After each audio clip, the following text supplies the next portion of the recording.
Two more shelves on Amazon. Well, the thing is like screwing them into the wall.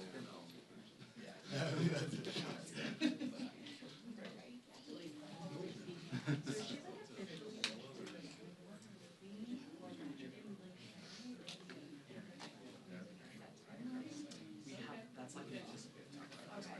We need the job first. Yeah. That's the big one. Yeah, I just applied to got all over the we applied to she's got to watch. There's one to apply to. So and I'm still not versus sometimes. I mean, this is better than this. Yeah. This has three different speeds. okay, so This one's how much was this one one seven. This is probably twice that. I can't remember right off the top of my head. Right. Because it says I will. So they were like, this is like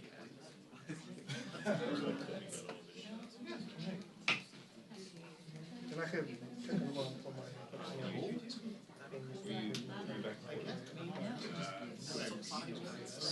so loud.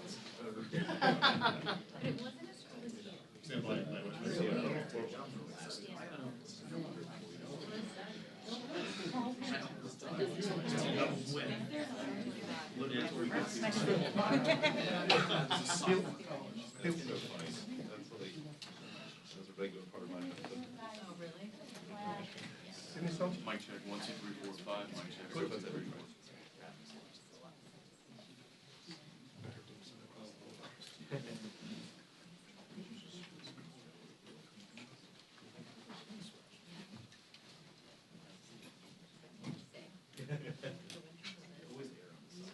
yeah, right, it's just Maine.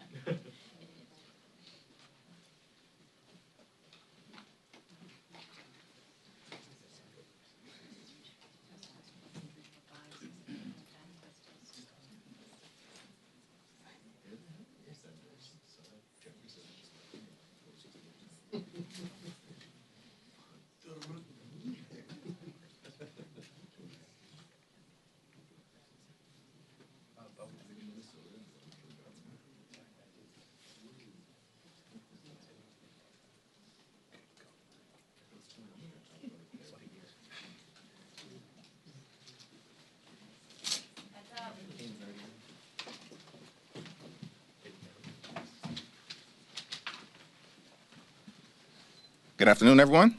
Happy New Year. Trump administration has started 2026 in the same way that they spent all of 2025, unleashing chaos, crisis, and corruption at levels unprecedented in modern American history. The Trump administration has not done a damn thing throughout its entire time in office to make life better for the American people. Donald Trump and the administration and the Republican extremists, they promised all of 2024, when they were on the campaign trail trying to get power, that they were going to lower costs. In fact, it was Donald Trump who said costs would go down on day one of his administration. A year later, costs haven't gone down in the United States of America. Costs have gone up. The affordability crisis is not a hoax. It is very real. Housing costs out of control, grocery costs out of control, utility costs out of control, child care costs out of control, and health care costs out of control. This week, as a result of a Democratic-led effort, the House of Representatives will vote on bipartisan legislation to extend the Affordable Care Act tax credits so we can prevent tens of millions of Americans from experiencing dramatically increased premiums, copays, and deductibles this month. Increases that in some cases could result in everyday Americans paying $1,000 or $2,000 more per month. Completely and totally unacceptable in the United States of America, the wealthiest country in the history of the world. House Democrats are going to continue to fight to lower the high cost of living, fix our broken health care system, and make life better for everyday Americans. While Donald Trump and the administration is off starting wars, most recently connected to the unauthorized military action in Venezuela. This wasn't a law enforcement action. They're lying to the American people when they say that. It was an unprecedented military action. And yes, in fact, it is the case that Maduro is a bad guy, a dictator, someone who was not the legitimate head of government or head of state in Venezuela. We also know that the future of the Venezuelan people should be determined by the Venezuelan people, not by Donald Trump, Pete Hegseth, or Stephen Miller. Are you kidding me? These people don't even know how to run the United States of America. And we're supposed to believe that there's any credibility to the notion that the Trump administration is going to run Venezuela, a country of 30 million people in South America. The American people reject the possibility of another unjustified foreign war that seems to be on the horizon because of Trump's desire to reward big oil in the United States of America, while continuing to not do a damn thing to make life better for the American people. Questions? Mr. Leader, thank you. Happy New Year. You used the term unauthorized and unprecedented, but do you believe the administration's actions in Venezuela were illegal? And if so, what actions are Democrats prepared to take? We're going to have a conversation with the administration within the hour when the leaders of the House and Senate on a bipartisan basis are going to be briefed at the highest levels by so-called Secretary of Defense, Attorney General, as I understand it, the Secretary of State, the Chairman of the Joint Chiefs of Staff, and the CIA Director. There are a lot of questions that need to be answered on behalf of the American people. So that's the next step that's in front of us right now. What's clear is that the administration took military action without congressional approval. It was military action, not a law enforcement action, despite what members of the administration are claiming right now. And the notion that the American people are supposed to believe that the military action that the Trump administration took had anything really to do with a counter-narcotics effort is belied by the fact that it was Donald Trump just a few weeks ago who pardoned the former president of Honduras, who's one of the world's leading narco-traffickers. The former president of Honduras was convicted by an American jury of narco-trafficking, of jamming more than 400 tons of cocaine into the United States of America. He was sentenced after being convicted by an American jury to 45 years of hard time in federal prison. Former president of Honduras said he wanted to jam cocaine down the nostrils of the gringos. And this is the person that Donald Trump pardoned?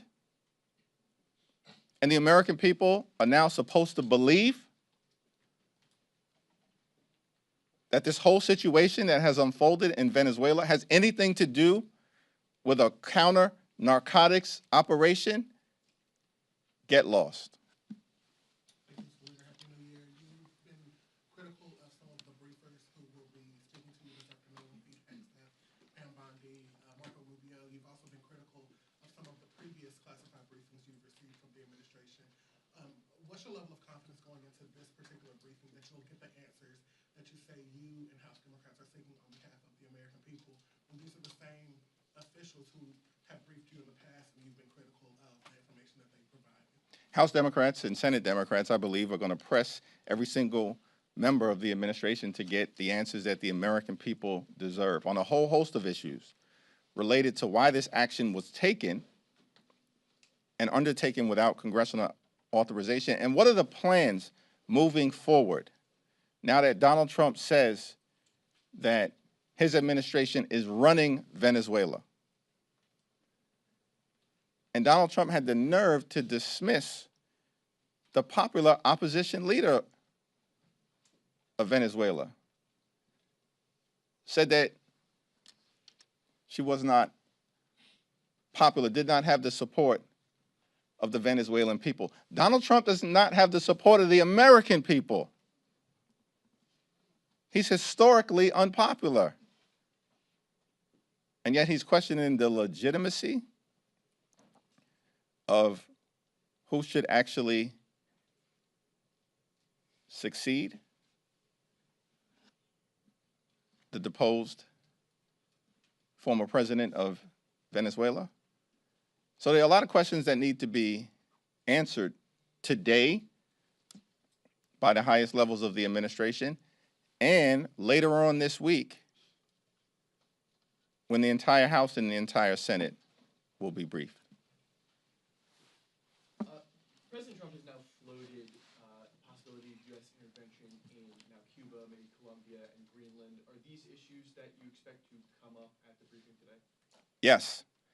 And there is no military action that should be taken in Venezuela, in Greenland, in Panama, in Canada, in Cuba, or anywhere else on this globe without explicit approval by the United States Congress. That's our position. And we're going to work hard to make sure that we pass the legislation necessary to deal with an administration that is clearly out of control and not focused on actually doing the things domestically that are designed to make life better for the American people.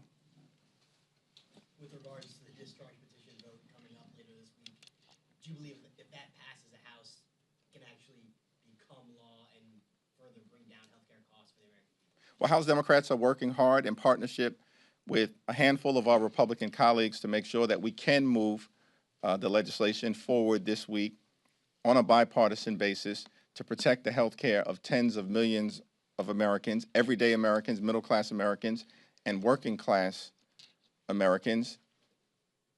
When we successfully move that legislation out of the House, I do believe that a straightforward extension of the Affordable Care Act tax credits,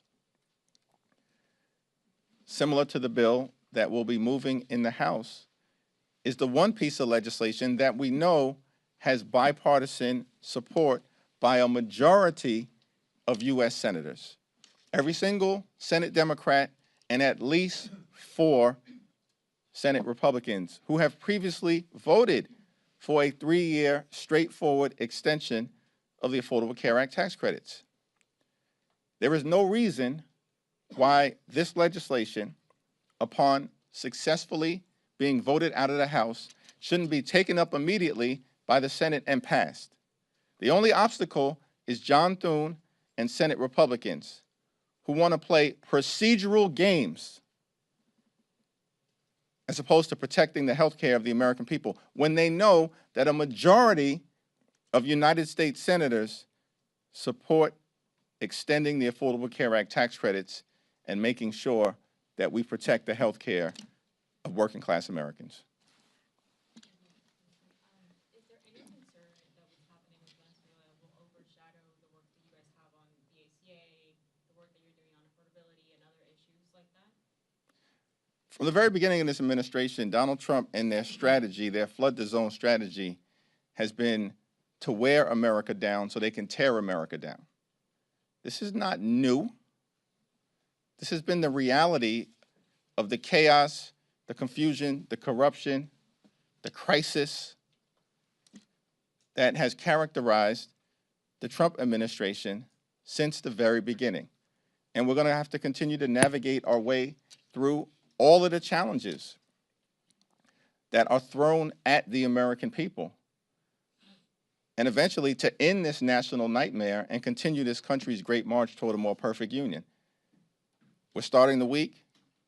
We have to deal with extending the Affordable Care Act tax credits. We will.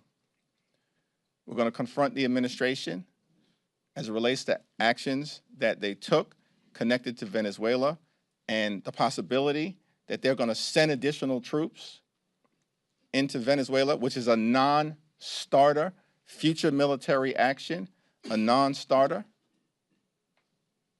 Why are we engaging in this kind of aggressive military behavior on behalf of big oil companies that make billions of dollars of profit each and every year at the same period of time when electricity bills in the United States of America are out of control because of what Donald Trump and Republicans did in their one big ugly bill, when they decimated the clean energy economy. And ever since that point, electricity bills have been skyrocketing across the United States of America. And instead of Donald Trump and Republicans focusing on those cost of living issues, once again, we see Republicans trying to reward their billionaire donors, just like they did in the one big ugly bill, while they were gutting Medicaid at the same period of time. Tomorrow there'll be a hearing that we hold to mark the 5-year anniversary of January 6th, a horrific attack on the United States Capitol that was part of the MAGA extremist effort to halt the peaceful transfer of power. And these people in the administration, they want to lecture the world about democracy when they're undermining the rule of law at home, as we all will be powerfully reminded about tomorrow. And here's the other thing that has to happen this week. We're going to make clear to the American people, on the one hand, the Trump administration promised to lower costs on day one. Costs haven't gone down, they're going up. The Trump tariffs are totally out of control. And as a result, everyday Americans are experiencing thousands of dollars of additional cost per year because of the Trump tariffs and the failure to keep your promise to lower costs. Here's what Donald Trump did do on day one.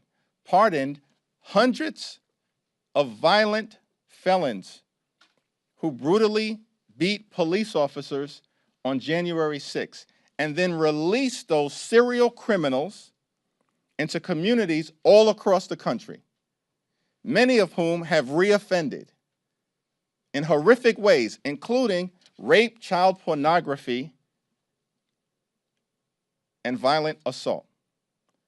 And we're going to document all of that for the American people tomorrow on the 5th year anniversary of January 6th. Thank you, Mr. Leader.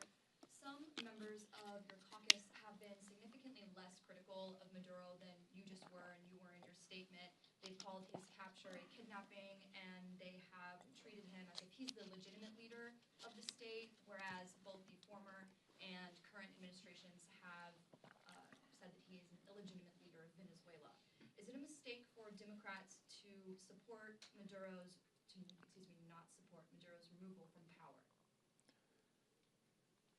I've been very clear about my views in terms of Maduro, his legitimacy, and the fact that he has clearly oppressed the Venezuelan people. We want a bright future for the Venezuelan people. It's a great country that's been decimated by the Maduro regime. Nobody is disputing that. But no one's also disputing the fact that the overwhelming majority of Americans do not support another failed foreign war, putting our men and women in uniform at risk. And the American people certainly do not support the notion that Donald Trump and his cronies like Stephen Miller, who's a joke and a toxic embarrassment, are going to run Venezuela, a country of 30 million people. Are you kidding me? They're talking about making Venezuela great again. They haven't been able to make America great again. America's a wonderful country. We have challenges that we have to solve on behalf of working class folks in this country. And the Trump administration, throughout this previous year, into this year, has failed to do a damn thing to make life better for everyday Americans. And perhaps they should actually take heed of the fact that the American people, in election after election after election, are rejecting them, rejecting their extremism, and embracing the Democratic commitment to addressing the affordability crisis, as opposed to Republicans continuing to jam their failed extremism down the throats of the American people. Things just continue to go from bad to worse as it relates to the administration. Hopefully this week, as a result of Democratic leadership, in partnership with some of our Republican colleagues who are prepared to do the right thing on extending the Affordable Care Act tax credits, we can deliver some good news for the American people. Thank you, Mr. Leader. You said that the future of Venezuela should be determined by Venezuelans. What exactly do you mean? Are you calling for new elections in Venezuela? Listen, the top line principle, which should not be in dispute, is that we need free and fair elections in Venezuela, and the future of the country should be determined by Venezuelans. And we know that there will be many Venezuelan Americans here in this country that have a substantial interest and stake in making sure that they bring about a bright future in Venezuela. We support that in its entirety. But that cannot mean continued military action that's rogue, that doesn't seek congressional approval, and that seems designed by Donald Trump, who explicitly, I think more than 24 times over the last 48 hours, Donald Trump has referenced oil in Venezuela, more than 24 times. And that's not something that the American people are interested in seeing. Lives lost from our men and women in uniform, and involving ourselves in another quagmire similar to what happened in Iraq and Afghanistan. That's beyond dispute. The American people aren't with it. House Democrats aren't with it. And the last thing in the world we need to see is the Trump administration running Venezuela. Focus on the American people and actually solving the many challenges that we have here in our country, which you have failed to do since being inaugurated on January 20th of last year. Thank you, Leader Jeffries. The president said he didn't notify Congress of the Venezuela operation because Congress might leak it. What's your response to that? Yeah, that is an outrageous assertion, because Donald Trump and the administration, and this is going to come up at the briefing that we're getting ready to have, because Secretary of State seemed to suggest that as well yesterday on Meet the Press. if you have a responsibility to notify Congress, or at least a subset of congressional leaders, that's there for a reason. It's because Congress, particularly the House, is the institution closest to the American people. And in the context of the United States Constitution, it's the Congress that has the sole power to declare war. So the Constitution isn't a matter of inconvenience. It is a requirement. George Washington, in his farewell address to the nation, made clear that the Constitution is sacredly obligatory upon all. That's what George Washington said. That means everybody. There is no Trump exception to the United States Constitution.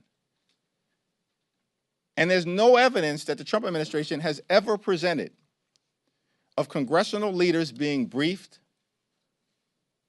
in a classified setting and that information then being leaked in a way that undermined America's national security interests.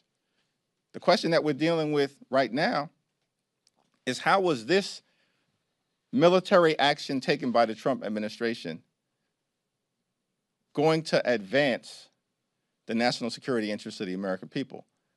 We still don't have any answers as it relates to what should be a fundamental guiding principle whenever this type of extraordinary military action is taken. Congressman Ryan, Pat Ryan, and some other members of your party have insinuated that the Trump administration, Secretary of State Rubio, lied to Congress in December about the administration's war aims in the last all-member briefing. Do you believe that the administration has lied? The administration certainly is going to have to try to reconcile its prior statements that were both publicly made and made directly to Congress, that regime change was not an aim of this administration. That's what they said. Regime change was not what was behind the military strikes that have been taking place off the coast of Venezuela for the last several months. While at the same period of time, over the last several months, they were planning this extensive military operation.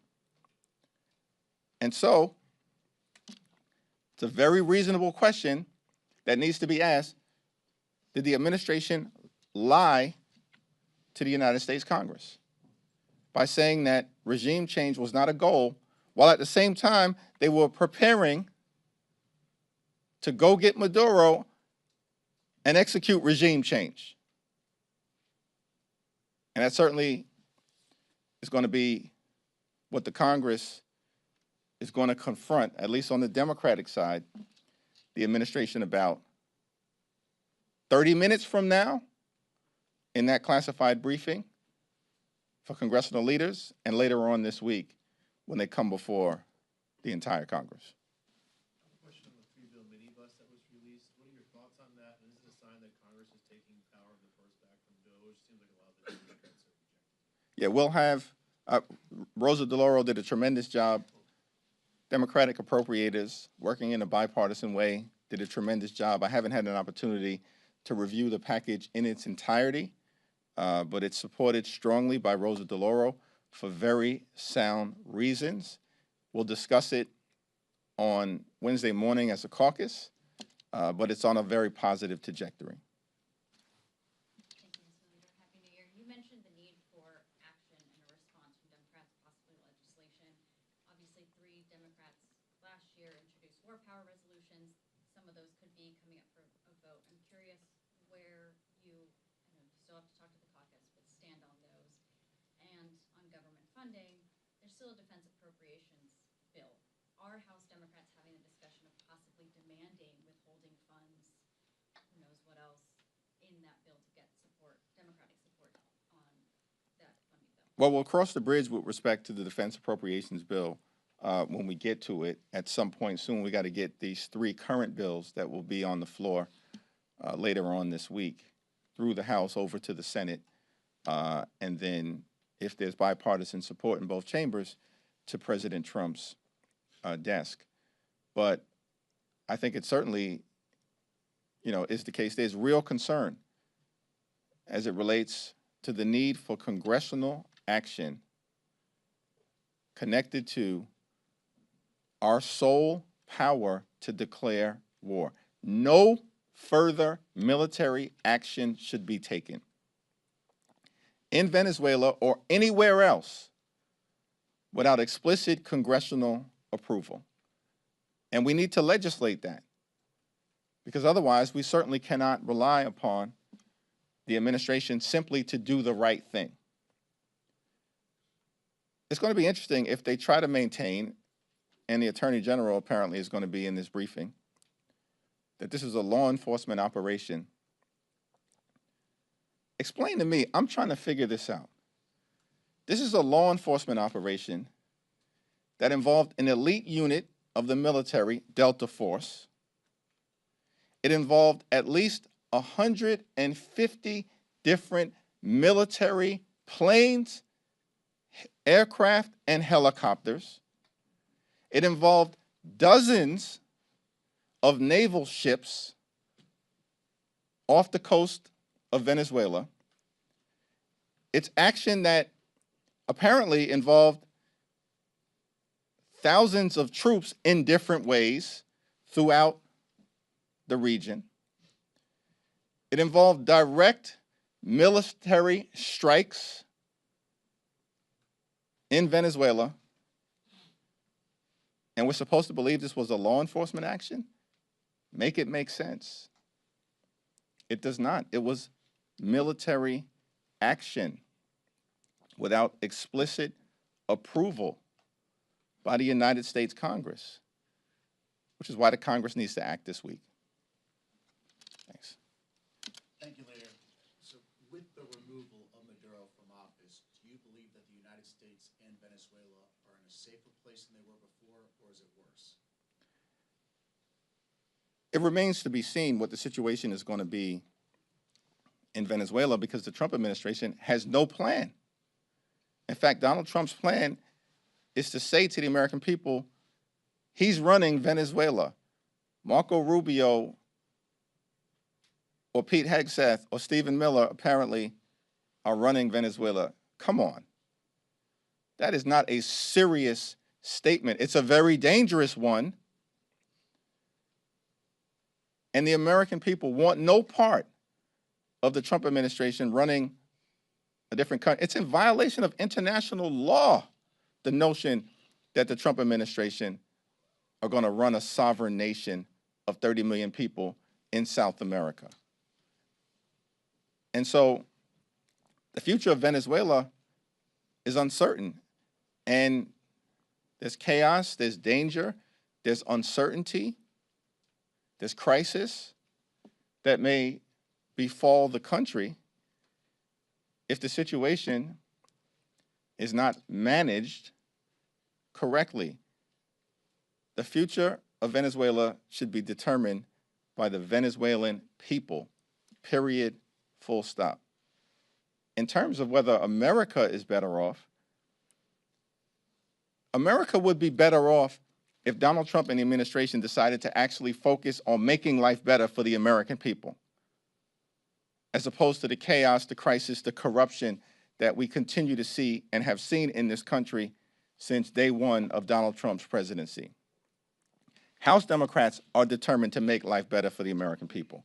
We believe in this country, when you work hard and play by the rules, you should be able to live an affordable life, a comfortable life, live the good life, not too complicated. Good paying job, good housing, good health care, good education for your children, and a good retirement. We need to lower the high cost of living. We need to fix our broken healthcare system, and we definitely need to clean up the corruption that we continue to see in real time from this administration, so we can deliver a country that actually works for everyday Americans. Thank you, everyone.